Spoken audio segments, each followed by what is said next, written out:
So I ran across a quote recently by Sophocles, and it said, "No enemy is worse than bad advice." There's also a quote from Eddie Murphy about advice, and he says, "The advice I would give to someone is to not take anyone's advice." Now, while I don't really agree with the Eddie Murphy one because I do think there is such thing as good advice and we should be open to listening to the advice of those close to us and who know us well, I will say that I think that Sophocles quote really has some truth to it. And if you have told anyone you're interested in adopting, I am sure you have received some advice, maybe some good advice and maybe some not so good advice. So today let's talk about some of that well-meaning advice we may get from friends or family and which advice we should listen to and which advice we can kind of just choose to ignore so that you can have more clarity as to whether or not adoption is the right path for you and feel confident in your decisions. Hey, welcome back to my channel. If this is your first time clicking on one of my videos, welcome. My name is Katie. I'm a foster adoptive mom to 3 kids, ages 5 through 12, and my husband and I adopted all of our children as waiting children from foster care. And here on YouTube, I share everything from tips and advice about adoption to just snapshots of our daily life through vlogs or travel videos. And I'm also an adoption consultant, and I work primarily with families who are wanting to adopt from foster care without having to go through the entire foster parent process. I work online, so I've worked with clients from all over the country, helping them get started on their adoption journeys. But let's talk about what you came here for, which is what to do when you start getting maybe unsolicited advice from friends and family when it comes to adoption. I don't know one person who was adopted who did not receive some sort of advice from friends or family, whether they asked for it or not. So I think there are 2 main distinctions we need to think of when taking advice from other people. So the first is whether or not you know the person really well or whether you really don't know that person well. In general, if someone who pretty much barely knows you, or maybe knew you a long time ago but does not have a relationship with you now, if they try to give you advice, I would be cautious letting that advice sway you one way or another, because honestly, they might just not know you that well. They might not have a relationship with you, enough of a relationship with you to be giving you that type of big life-changing advice. And I know this can be hard if you're a people pleaser or you're someone who really likes to seek out advice from people. I would say I am that type of person in general. I really want to make sure that what I'm doing is the right idea, and I may ask several people what they think. And I think in the past, it would have been easy for me to let someone maybe who even didn't know me that well, let their opinion or advice sway me in a certain way, even if it wasn't the right way to go. So you really need to sit down and think, how well do I know this person? If it's someone on the internet, I know this is a little hypocritical because I'm on the internet giving you advice, but hear me out.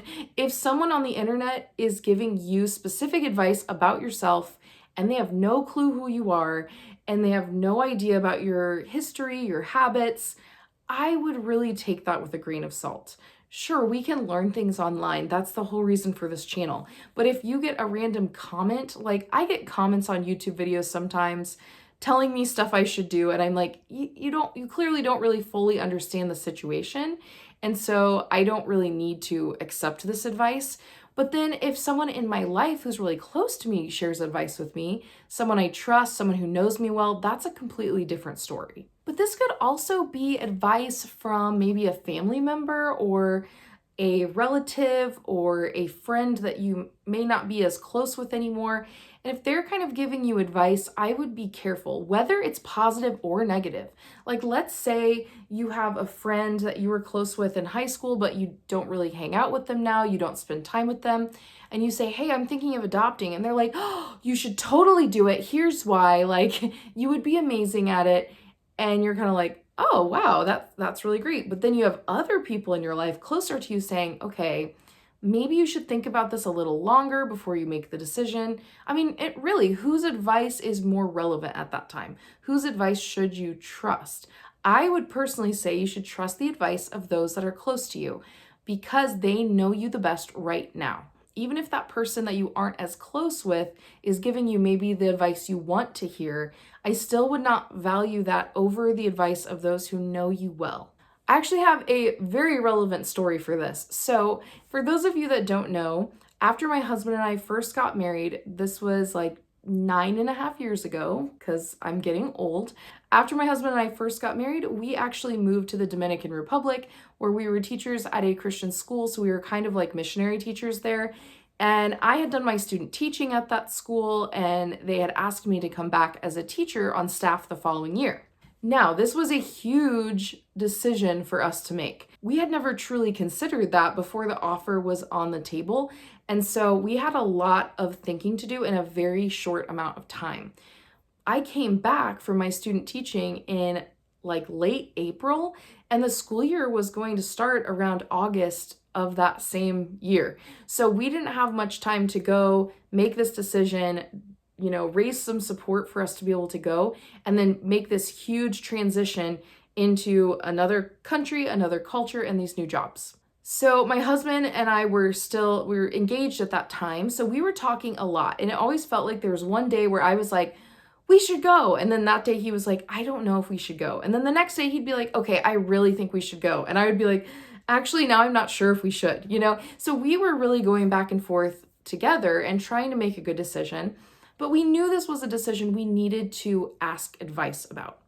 So we reached out to my husband's parents, who had been missionaries in Brazil for a very long time, and we asked their advice. We also talked to my parents and asked their advice. And we talked to a lot of our friends and people we trusted to ask their advice. And overwhelmingly, the response we got was that this could be a great opportunity. They were very excited for us and they would support us. And so ultimately, we did decide to go. And I know there were some people in our families or friend circles who were not as big of a fan of us going, but the overwhelming majority was like, yes, we support you. We think this is a great thing you're going to do. It could be a great experience. However, I had a distant relative. I'm going to say distant relative. Maybe they don't feel like they're a distant relative, but someone who I barely know. I'd maybe seen them a handful of times growing up and probably had not seen them in person in about 4 years at this time. So this is, and never talked to them on the phone or anything like that. So this is someone that I did not know well at all, but it was a relative. Well, we received this long handwritten letter. I think it was handwritten through the mail. And it was basically this person telling my husband, my fiance at that point, and me, that we should not do this, that it was a terrible idea, that it was going to be horrible for our marriage, and that it was going to be too much stress at the beginning of our life together, and it was going to send us down this really bad path, and all of these things. And they had a lot of opinions about how we should have gone about it, that we should do language training for a really long time, and all of this stuff. And it was just very interesting. I'm not gonna lie, I was pretty annoyed when I received this letter because I'm like, you don't even really know me. Like, you know who I am. You may be close with some of the family members I am close with, but you do not know me. And so it was really annoying, but also kind of funny because I was just like, who does this? Like, who thinks this is a great idea to write this huge letter? And you know what? We chose not to listen to that letter, obviously, because it just wasn't someone who knew us. And my husband and I still joke about that letter to this day because honestly, being in the Dominican and living there our first 3 years of marriage brought us together so much closer than I think anything else could have, honestly, because we were in a new culture together. We were understanding the language together. We actually had this funny situation where I could understand the Spanish more and he could speak it better because he grew up speaking Portuguese in Brazil. And so it's a little bit similar. So I didn't have the confidence to speak, but I understood the people better from living there while I was student teaching. And so we had to tag team so many things. Like, I think we confused all of the Dominicans because we'd go to the store to like buy furniture and I'd be like, okay, I have to listen to what you're saying. And then I translate it to English for my husband. And then my husband would speak back to them in Spanish. I cannot imagine how confusing that was for them. They're like, what? So it worked out though. But even things like we worked at the same school. So we oftentimes had breakfast, lunch, and dinner together. I do not know many couples who can say that, especially in the first couple years of marriage. And we hung out together all the time. We had to walk a lot of places together because we did not own a vehicle for the first, 6 months or so we lived there. And even after that, we only had a motorcycle. So we'd ride on the motorcycle together. We'd have to coordinate things a lot more. It just was, I think we even shared a cell phone. I mean, we were close. Meanwhile, some of our friends in the US who were recently married were like, we never see each other because we both have these long commutes to work and we both are working all day long in separate places and coming home. And that's much more typical. Like, there's nothing wrong with that. But I think it's so funny because us going through that time in the Dominican together and having all that closeness and all those opportunities to be with one another and work through things and talk through things strengthened our marriage so much. And I cannot imagine if I had listened to this person who did not know me well. And again, maybe they had good intentions. They really thought that what we were doing wasn't a good idea, and they were doing it as a way of maybe looking out for us. But again, it's advice from someone who doesn't truly know the situation. So we still joke about it all the time. We're like, oh man, going to the Dominican was so bad on our marriage. So it's a little petty of us, but that's just an example of someone who maybe thinks they know things, but they just maybe don't. So this applies to adoption as well. If you are thinking of adopting and your parents and your friends are all like, yes, I could see you doing this. I think this is a great fit. But then you have some random distant relative that's like, this is a horrible idea. Let me tell you all the horror stories of things that could happen. Whose advice are you going to listen to more? Now, again, the people you should listen to are people who know you really well. However, there's a little bit of a stipulation with that as well. While it is a very good idea to listen to advice from people close to you, you also need to consider where the advice is truly coming from. And I don't mean this time from the person, but I mean, is it coming out of fear? Is it coming out of something personal they're dealing with? Or is it truly coming out of a knowledge of you and what they really think would be best for you? So advice that I would not listen to is advice that's purely coming out of the fears and what ifs of adoption. And I'm sure you know what I'm talking about. We have all heard an adoption horror story where the kid threatens to kill their family or all of these things. And you know what? Yeah, that could happen. It could happen. I know people it's happened to, okay? That could be your possibility, but that does not mean it will be. And so if this advice seems to just be coming out of fear of a random story they heard or anything like that, just know that there's just as many good stories for the bad stories. I have heard both. And I've talked to a lot of foster adoptive parents. I have also watched so many videos on YouTube, read so many blogs, and I'm telling you, for every bad story, there's a great story. So it's just like with anything in life, you're taking a risk. And there are people in your life who are probably very afraid of risks. And they may have done some research and they're reading some awful stories and they're like, oh my gosh, I don't want that to happen to you. It might be your parents giving you this advice or a brother or sister or friend. And that is the type of advice I would really take with a grain of salt. Like, I would really think about it before you go, oh my gosh, you're right. Because they're just guessing. They're just guessing that that could happen. And the truth is, we have no control or way to predict the future. To me, that advice is extremely fear-based. And I would not accept advice really easily if it was completely fear-based, especially if it's just based on the fear of the what-ifs of adoption. Another type of advice that I would not necessarily listen to is advice that's coming from a place of a feeling of personal loss from whoever it is you're talking to about adoption. I'm going to give an example because I think this one is very common. If you're considering adoption, your parents may be kind of pushing you away from it or trying to tell you reasons not to do it. And really what it's coming down to is that they are grieving the loss of the life they thought you would have, or even the loss of the life they thought they would have as grandparents. So there's a way to do this while still having compassion for them. It is okay for parents who have imagined their whole lives what it'd be like to be a grandparent, and maybe to go to the hospital when you give birth to the baby and to be a part of that whole process, to watch you be pregnant, and maybe to share some physical characteristics with your child, with their grandchild. It's normal for them to grieve that. However, I don't think you should let their grief and loss of kind of this idealized life they expected keep you from doing something that you know you're cut out to do. So just know this is very common, and it's good to look out for and to really be kind about the ways that we listen and the ways that we respond to people in our lives who are going through this grief, because it's understandable. And I'll make another video about how to respond to family members and friends who are not supportive of adoption after you've decided already to do it.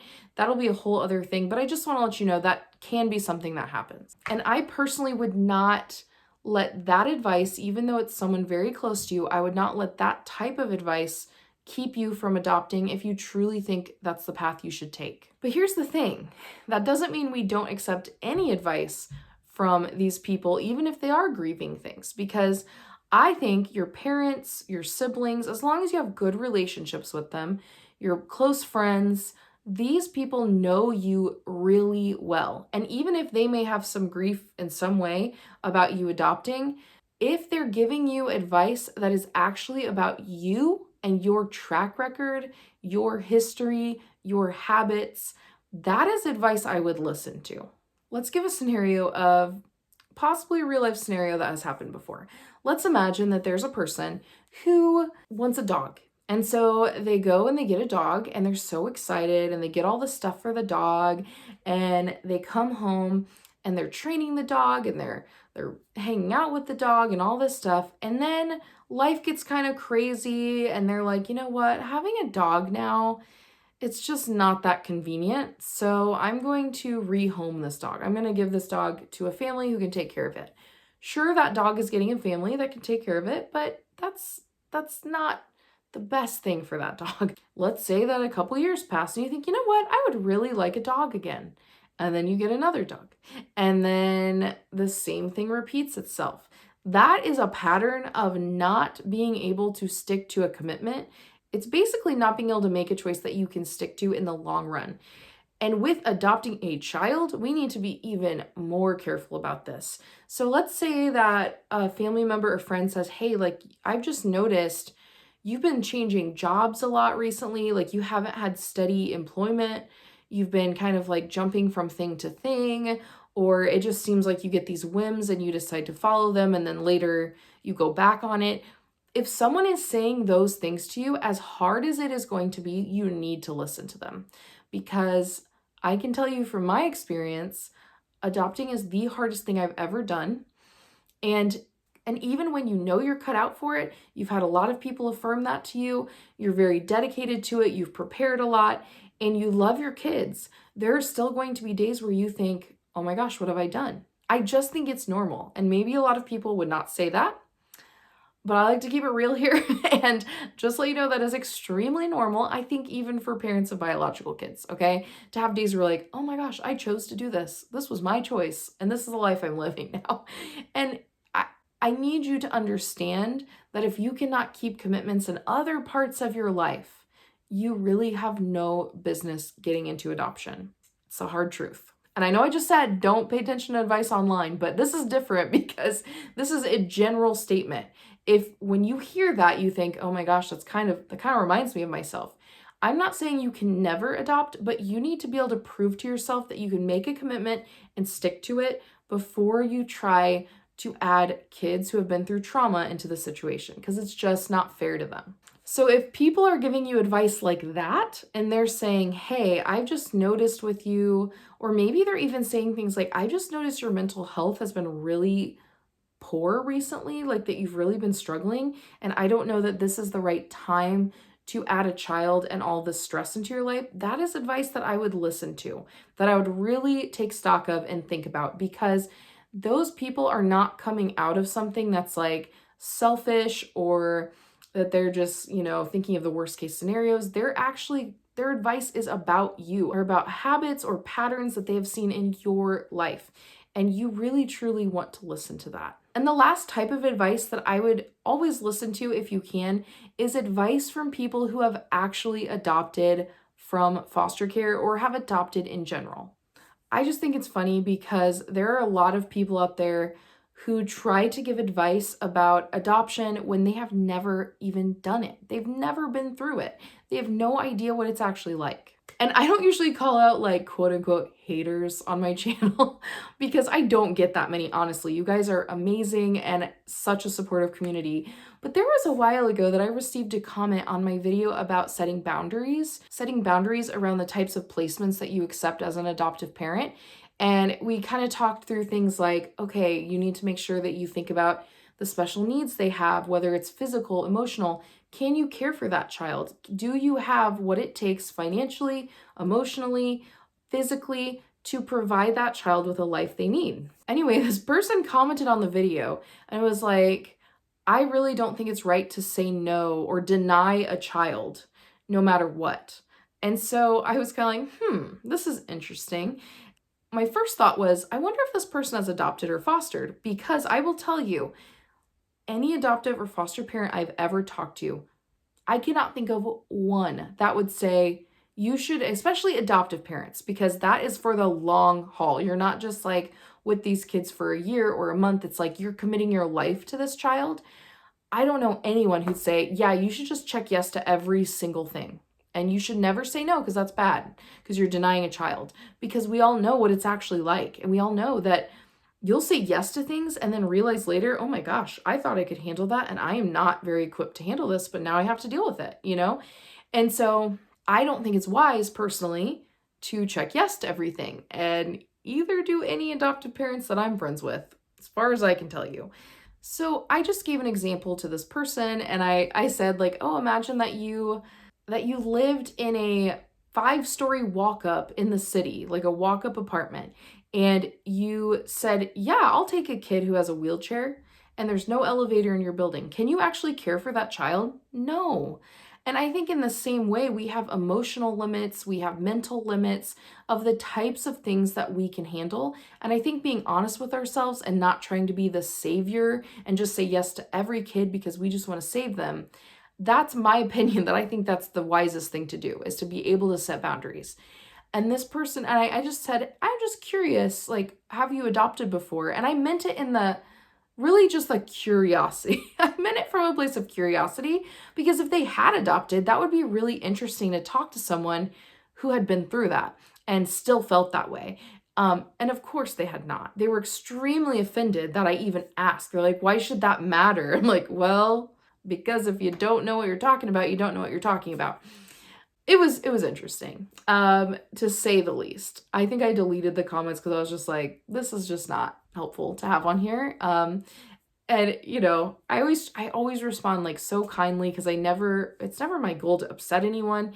But I think, you know, it's hard to tell when you're reading. And I came out of a place of curiosity, but I think she was a little defensive because she knew that she didn't maybe really know what she was talking about. And so to me, that is why it's really important to seek out advice from people who have adopted.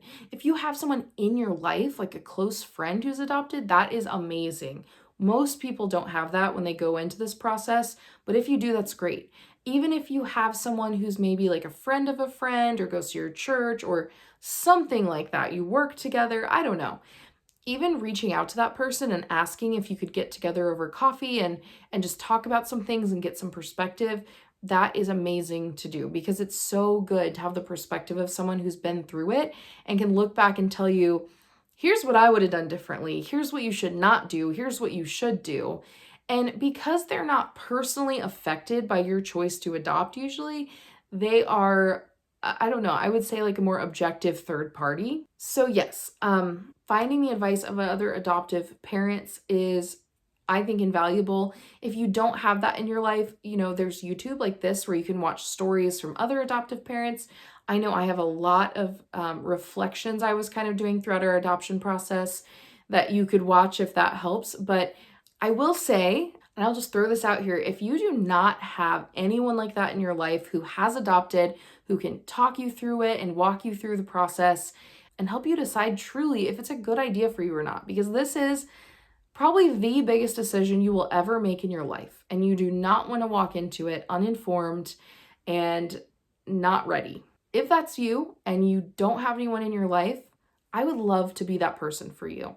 This is why I started Adopt Informed, which is my adoption consultant practice. And what I do is I help families talk through these exact questions. Should you adopt? What are your life circumstances, your family circumstances? And there are times where maybe adoption isn't right for you at all. Maybe adoption isn't right for you right now in this season of life. And a lot of times it is right for you, and there is a way to move forward. And then I can help connect you with those resources to do that as well. So if you want to talk to someone who has been through it and understands this situation, I would recommend that you book my introductory adoption consultation, which is actually my lower cost option. It's an hour-long consultation that's a Q&A session. You can talk through your specific situation. I can give you my feedback as someone who has been through this process, and then you can decide if it's right for you. So if you would like that help, I would love to work with you. I always list my website below in the description as well as in a pinned comment. And I just want to put this out here. I never do discount codes, but I would like to for this video for the next 2 weeks. I love a discount code that is YouTube 10. YouTube 10, and that will get you 10% off of your adoption consultation. This is only going to be valid for 2 weeks after the release of this video. So make sure if you're watching this later, you check to see if that's still going to be available or not. So I hope now you have a little more clarity about what type of advice to listen to and what type of advice to maybe ignore or at least take with a grain of salt. Hope you're having a great day, and I'll see you next Thursday.